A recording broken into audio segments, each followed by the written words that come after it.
गौरी फक्त समजून घेत नाहीत म्हणून घर सोडणं पटते का तुला? शंकर फक्त समजून घ्यायचा प्रश्न नाहीये. माझ्या डोळ्यात डोळं घालून खोटं बोललेत माझ्याशी. आणि फक्त खोटं नाही तर विश्वासघात केलाय रे त्यांनी माझा. माझ्या संगत धोका केलाय त्यांनी. धोका? तू जरा जादाच बोलली असं नाही वाटत तुला? धोका?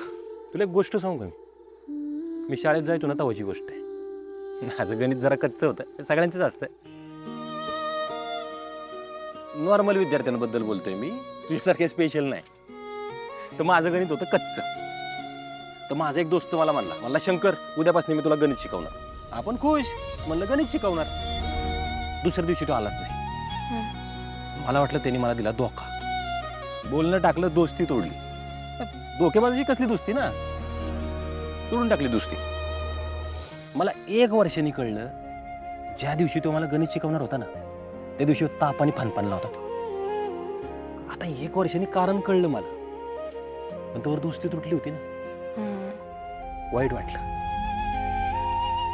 असं वाटलं राग बाजूला ठेवून बोललो असतो, दोस्ती टिकली असती.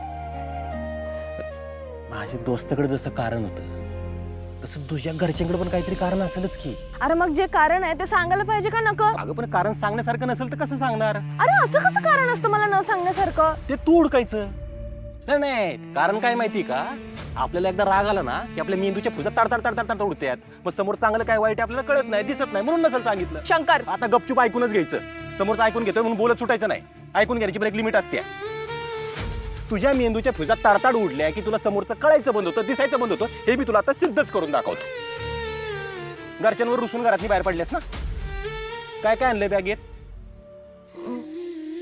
म्हणजे दात घासायचा ब्रश आणलाय का? काय? नाही आणला असशील तर सांग. नशील आणलं तर सांग की मेंदूच्या फुजा ताडताड उडल्या म्हणून ब्रश आणायचा विचारले.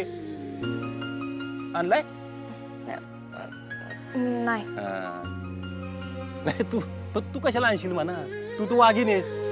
वाघीन कुठं दात घासती? बरं ते जाऊ दे. हातराय पांघराय काय आणलंय का डायरेक्ट गुहेत जाऊन राहायचंय वाघिणीसारखं? ते सोड. भूक लागली तर 2 घास पोटात जाण्यासाठी 100-200 आणलेत खिशात का? कोल्हे लांडग्यांची शिकार करून खायचा विचार आहे काय? शंकर नाही आपल्याला तशी सवयच आहे म्हणा कोल्हे लांडग्यांसारखं माणसांना नडायची. गौरी मी एक रीळ बघितली होती. ते पोरग असतं, बारकं पोरग 3-5 वर्षाचं असेल.